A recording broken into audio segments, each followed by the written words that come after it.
In the past, we've established that you can easily calculate pH if you know the concentration of hydronium. So in this video and the next several videos, we're going to explore how to actually do this for solutions containing acids or bases. And in this video, we're going to start off with the simplest situation where we're dealing with strong acids. And remember, the strong acids that you should know are hydrochloric acid, hydrobromic acid, hydroiodic acid. Okay, as a reminder, not hydrofluoric acid. We have nitric acid, sulfuric acid, and perchloric acid. These are the strong acids that you should recognize and not need to access any other resources to know to know that they're strong acids. All right, so the most notable feature of strong acids is that the reaction goes to completion. There is not an equilibrium.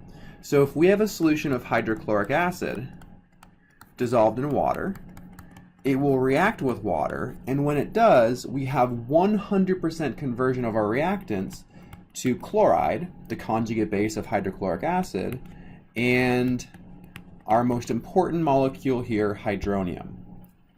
Okay, and since we have complete conversion, what this tells us is that every single mole of hydrochloric acid gets converted to hydronium, meaning that the initial concentration of hydrochloric acid is going to be equal to the concentration of hydronium once the reaction completes, because we have complete conversion.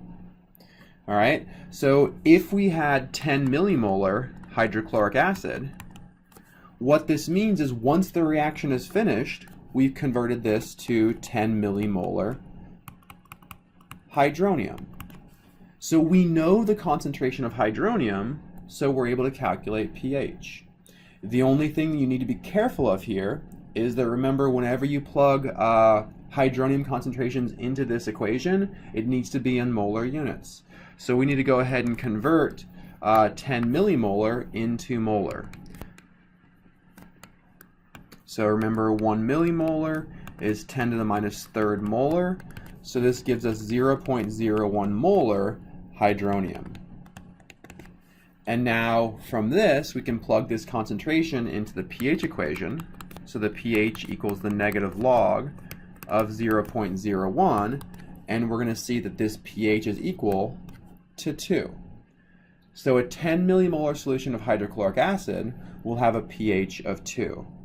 The same thing goes if you have a 10 millimolar solution of hydrobromic acid or hydroiodic acid, right? Because they all go to completion, so they all end up with a pH of 2. The one exception that that complicates this a little bit is sulfuric acid. Okay, and the reason a 10 millimolar solution of sulfuric acid will be more acidic or have a lower pH than the others is because you'll notice that for sulfuric acid, we have 2 protons here. Okay?